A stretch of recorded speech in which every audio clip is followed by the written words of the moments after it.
अगर हम लोग देखते हैं कि पर्सन विद डिसेबिलिटी का एक लाइफ साइकिल अप्रोच, हम्म। मतलब कोई भी व्यक्ति जो इस जीवन में आया है वो जी छोटा होगा बड़ा होगा, स्कूल जाएगा, कॉलेज जाएगा, काम करेगा, हम्म। And this is the life cycle approach for each and everybody. जी।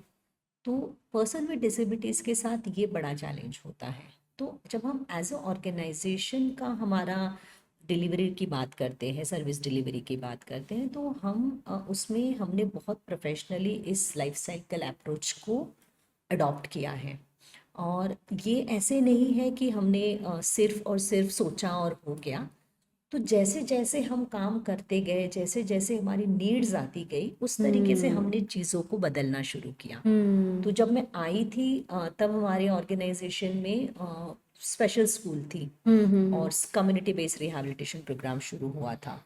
और ये बहुत ज़रूरी था कि जो बच्चे सेंटर तक नहीं आ पा रहे हैं हम्म। उन पेरेंट्स को हम लोग सर्विसेज प्रोवाइड करें। अब सेंटर हम्म। तक क्यों नहीं आ पा रहे? कम्यूट प्रॉब्लम है, पेरेंट्स रेगुलरली तैयार नहीं है, या वो अभी बिलीव ही नहीं करते कि ऐसा कुछ होगा, क्योंकि मिथ्स और मिसकंसेप्शंस एंड टैब्यूज बहुत ज़्यादा थे। तो हम्म। जब आहिस्ता आहिस्ता हमने डोर स्टेप्स जाकर सर्विसेज शुरू करी, तब हमें पता चला, पेरेंट्स को पता चला कि नहीं, ये मेरा जो बच्चा है वो बहुत कर पाएगा कुछ ना कुछ।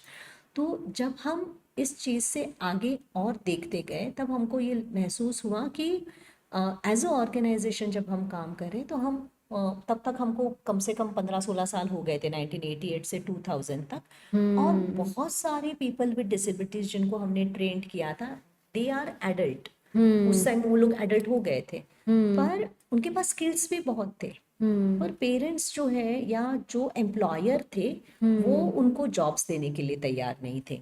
अच्छा। तो दोनों भी कारण थे कि हमारे भी जो जॉब स्किल्स थे वो इस तरीके से थे नहीं कि भी उनको इतना फर्निश तरीके से कोई एम्प्लॉयमेंट दे और काम करे। हम्म। हमने उन सारी चीज़ों को बहुत सोचने की कोशिश करी, सब जगह गए, देखा। जब मैं एक बार मुंबई गई थी तो हमने देखा कि एक ऑर्गेनाइजेशन बहुत अच्छे से नर्सरी रन करती है और पीपल हम्म। विद डिसेबिलिटीज़ वहाँ काम करते, स्पेसिफिकली इंटेलेक्चुअल डिसेबिलिटीज़ जी की। जी। और लंबे समय तक वो हमारे दिमाग में था कि भाई हमको कुछ ना कुछ चेंज करना है।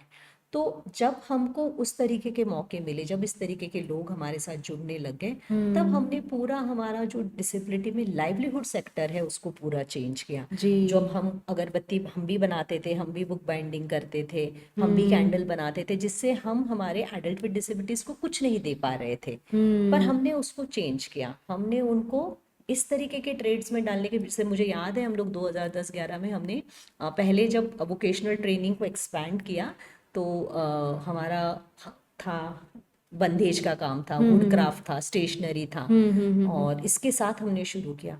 पर एक टाइम बीइंग के बाद हमको लगा कि नहीं, हमारे जो इंटेलेक्चुअल डिसेबिलिटीज़ के लोग हैं वो बंदेज के काम को और अच्छे से नहीं कर पाएंगे, क्योंकि जी। बहुत बड़े बड़े प्लेयर्स हैं इसके अंदर जो इसको हम्म। कर रहे हैं।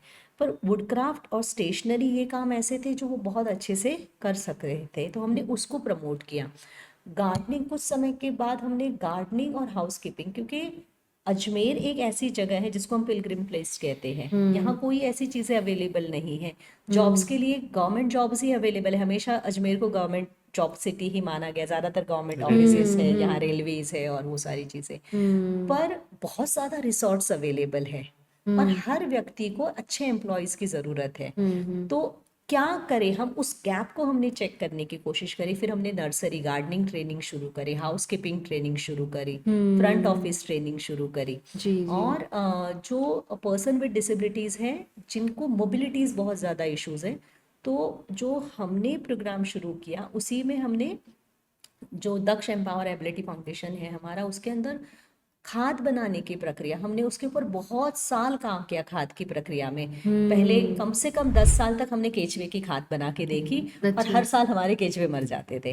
पर अच्छा। अब ये चीज़ भी बहुत ज़रूरी थी क्योंकि हम लोग नर्सरी इम्प्लीमेंट कर रहे थे, तो हम्म। फिर गोड फर्टिलाइज़र लेके आए। जी। और इस तरीके से जब हमने इन चीज़ों को बदलते गए, वहाँ ये जब हम प्रोफेशनलिज्म की बात करें तो कहीं ना कहीं ये भी इम्पॉर्टेंट है, आपने जो गलत किया है उससे भी सीखना बहुत ज़्यादा ज़रूरी राइट है। राइट। और वो हमेशा रिव्यू करना, रीचेक करना, और जहाँ आपको लगता है ये प्रैक्टिकली फिजिबल नहीं है उसको बंद कर देना। तो वो हम्म। चीज़ें भी हमने करी। तो आज की तारीख में जब हम देखते हैं तो हमारे दक्ष एम्पावर एबिलिटी फाउंडेशन में लगभग 9 से 10 से ऊपर पर्सन विद डिसेबिलिटीज काम कर रहे हैं, वो इंडिपेंडेंटली अपनी सैलरी अर्न कर रहे हैं, अपना घर रन कर रहे हैं, तो ये एक बहुत बड़ा मतलब उनको सपोर्ट मिल रहा है। और मैं यहाँ एक स्टोरी बताना चाहूँगी एक वुमेन विद डिसेबिलिटीज़ की, बाय कीपिंग जस्ट टू आई से द एक्स पर्सन। और मतलब जब हमारा किस तरीके से प्रोग्राम लिंक्स होते हैं वो मैं आपको बताना चाह रही थी। समुदाय आधारित कार्यक्रम में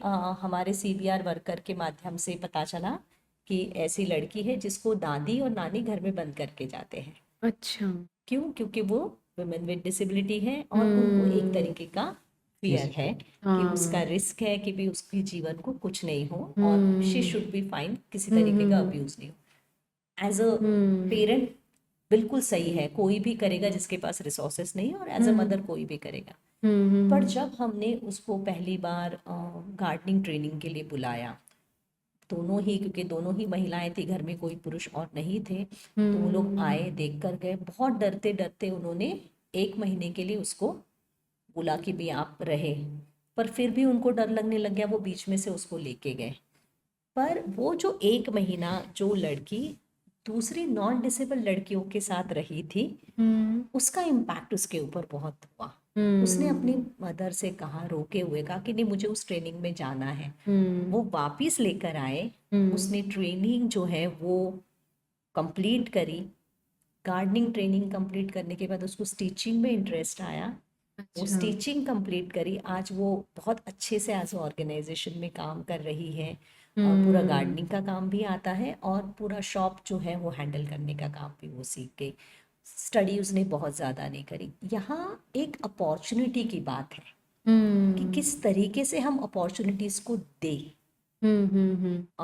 एक जैसे हमारा अर्ली इंटरवेंशन का प्रोग्राम है, हमारे अर्ली इंटरवेंशन के प्रोग्राम में हम लोग हॉस्पिटल्स में जाके इंटरवेंशन करते हैं, क्योंकि जब हमने एनालाइज्ड किया हमारे पूरे प्रोग्राम को, तो हमको पता चला कि जो हमारे बच्चे हैं, जो स्पेशल नीड्स के बच्चे, उनका एनरोलमेंट हम लोग कर रहे हैं 11 साल, 12 साल, 13 साल का। पेरेंट्स सब कुछ हारने के बाद हमारे पास आ रहे हैं, पर हम golden period of development miss कर रहे हैं। तो उस गैप को कैसे मिनिमाइज किया जाए, इसलिए हमने हॉस्पिटल्स में, निकियों में जो बच्चे एडमिट होते हैं उनके साथ, पेरेंट्स के साथ इंटरवेंशन करना शुरू किया। और ऐसे ही इंटरवेंशन में एक स्टूडेंट हमको आइडेंटिफाई हुआ जिसके फादर रैक पिकर थे, ठेला लेके जाते थे और कचरा जमा करके उसको बेचने का काम करते थे। तो उनके ट्विंस बच्चे हुए, और वो बच्चा जब हुआ तो वो दूसरा बच्चा तो बहुत अच्छे से डेवलपमेंट कर रहा था, ये बच्चा नहीं कर रहा था। उनको समझ में नहीं आ रहा था क्या हुआ। जब हमारे सीबीआर वर्कर, आंगनवाड़ी वर्कर्स और सीएमएच जो हॉस्पिटल्स में काम करते हैं, उन्होंने हमको रेफर किया, हम घर उसके रेगुलर जाना शुरू करे। Within a 1 year of therapeutic intervention वो रेगुलरली अपने भाई के जैसी ग्रोथ दिखाया उसने। और वो आंगनवाड़ी में जब उसका भाई, क्योंकि वो हमारे पास जब आया था 1.5 साल का था, 3.5 साल में जब उसके भाई को आंगनवाड़ी में डाला तो हमने उसको भी आंगनवाड़ी में डाला। और आज उनके पेरेंट्स इतने खुश है कि जहाँ उनका बच्चा बिल्कुल चल नहीं रहा था, आज वो आंगनवाड़ी में जा रहा है। तो ये पॉजिटिव चेंजेस जब हम लाइफ साइकिल अप्रोच में काम करते हैं तब दिखाई देता है, और हमने उसी चीज़ को हमारे प्रोग्राम्स में फोकस्ड किया।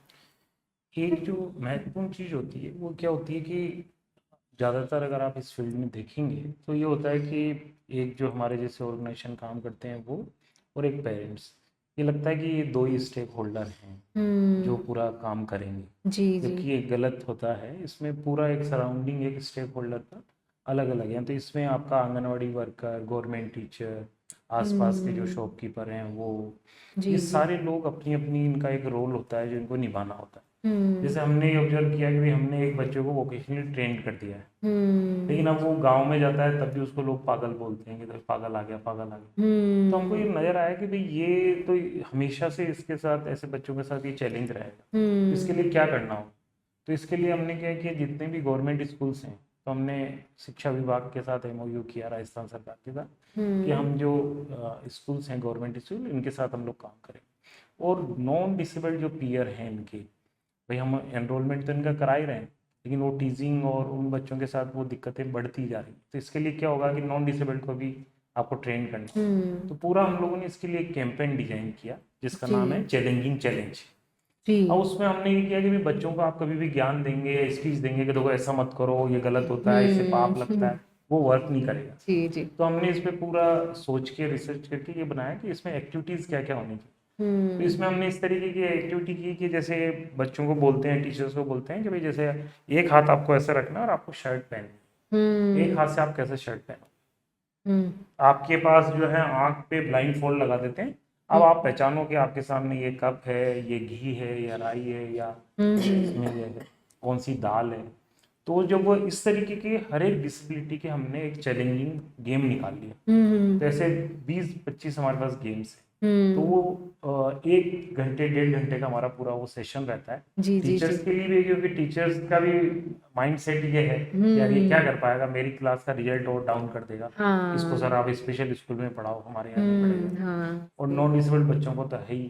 तो ये जब वो एक्टिविटी करते हैं तो विद इन 1 आवर ये रहता है कि उनकी माइंड सेट चेंज हो जाती है कि सर मैंने जब ये एक्टिविटी की तो मेरे को इसके चैलेंजेस के मालूम पड़ा कि यार ये यहाँ आके बैठ रहा है, सीख रहा है, बावजूद इसके कि इसको दिखाई नहीं दे रहा है, बावजूद इसके सुनाई नहीं दे रहा है, फिर भी यह यहाँ आके चीज़ों को कर रहा है। मेरे ने तो अगर ये 2 मिनट के लिए एक्टिविटी की तो मेरे को इतनी घबराहट हो गई कि ये कैसे होगा। सही बात। तो इस तरीके से हमने कुछ वो गेम्स डिजाइन किए हैं। तो उसका बहुत लाजवाब जो है उसका इम्पैक्ट है कम्युनिटी में। तो अभी तक ये था कि जिन स्टूडेंट्स को हम एनरोल कराते थे गवर्नमेंट स्कूल से, वो वापस विड्रॉ हो जाते थे, ड्रॉप हो जाते थे 3 महीने 6 महीने बाद। लेकिन अब जब हम उनको एनरोलमेंट करा रहे हैं तो उनको सस्टेन कर रहे हैं, उन बच्चों के साथ पढ़ रहे हैं। क्योंकि पहले हमने माना कि भाई ये बच्चों को और इनके पेरेंट्स को ही जानकारी देनी है, लेकिन अब हमने जो भी सराउंडिंग स्टेक होल्डर्स हैं उनको भी ट्रेन कर रहे हैं। जी। तो उसका बहुत अच्छा इम्पैक्ट है। भाई जो गांव में कोई अगर पीडब्ल्यूडी है, पर्सन विद डिसेबिलिटीज है, तो उसको जॉब गांव में ही वो करेगा तो ज़्यादा अच्छा होगा। जी। हम गांव से अगर शहर में लाके करेंगे तो अपने आप में उसको सरवाइव करने में चैलेंजेस है। तो वहाँ का जो दुकानदार है, वहाँ का जो नरेगा सिस्टम है, उसमें हम कैसे इन्वॉल्व करेंगे, क्योंकि गवर्नमेंट के प्रोविजंस बहुत सारे हैं।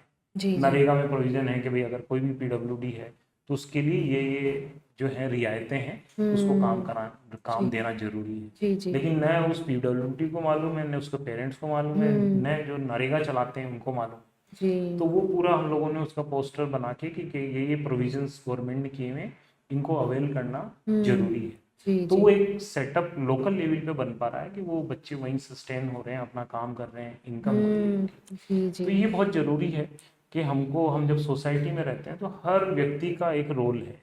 जी। उन सबको अगर वो जैसे जैसे अवेयरनेस बढ़ेगी उतना ज़्यादा चिल्ड्रन विद स्पेशल नीड के लिए सपोर्ट सिस्टम मजबूत होगा। तो जो पेरेंट्स हैं उनका मन ये होगा कि भाई ये परिवार में हो तो उसको अभी जैसे वो मानते हैं कि साहब ये कोई सजा है या मेरा पनिशमेंट है, पुराने जन्म में, पूर्व जन्म में कोई गलती हुई, जी। उसके कारण हमारे परिवार में ऐसा हुआ। क्योंकि वो उसकी वो फीलिंग नहीं है, लोग उसको आके बोलते हैं कि यार आपके परिवार में ये क्यों हुआ, कुछ ना कुछ देखो गलती हो गई होगी, डायरेक्ट इनडायरेक्ट।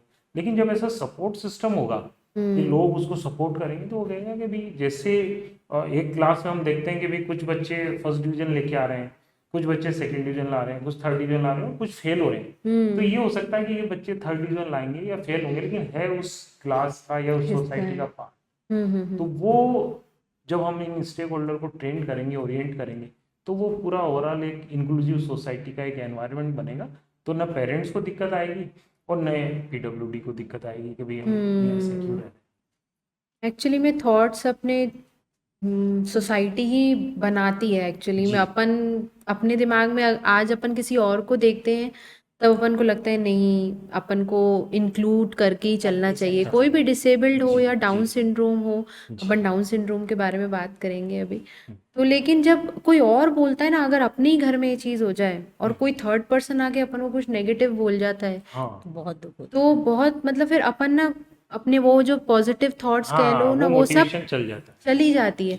फिर अपन को लगता है हाँ शायद यही सही है, हाँ क्योंकि मैक्सिमम लोग वही वही मिलेंगे, मिलेंगे। बिल्कुल। सारे के सारे 9 out of 10 यही होंगे। यही होगा। देखिए ये challenge all over the world है। अभी मैं जस्ट थी तो मैं कुछ लोगों से बातचीत कर रही थी, तो दुबई से कोई आए थे ट्रेनिंग और वो लोग बात कर रहे थे, तब भी ये बात आई। और चाहे आप शहरों में भी जाएंगे तो उसका जो तरीका है वो अलग होगा, गांव में जाएंगे तब भी उसका तरीका अलग। इसका मतलब क्या है? इसका मतलब है कि हमें जो बदलाव लाने हैं वो इकोसिस्टम में लाने हैं। तो हम उस इकोसिस्टम के चेंज को लेके बात करते हैं कि हम कैसे एंटायरली इकोसिस्टम को चेंज करें। आप किसी भी गांव में जाइए, XYZ गांव में जाइए आप, है ना, गांव का एक अपना पॉपुलेशन होता है। उस पॉपुलेशन में maximum number of person with disabilities कितने मिलेंगे? 10 10 और 15, नॉट मोर देन दैट। अगर हम उन 10 और 15 को वापस डिवाइड करते हैं तो वो कितने होंगे? तो होंगे, कुछ होंगे 5 या 6 या 4 लोग ऐसे होंगे जो एज ओल्ड डिसेबिलिटीज की वजह से हैं, ठीक है।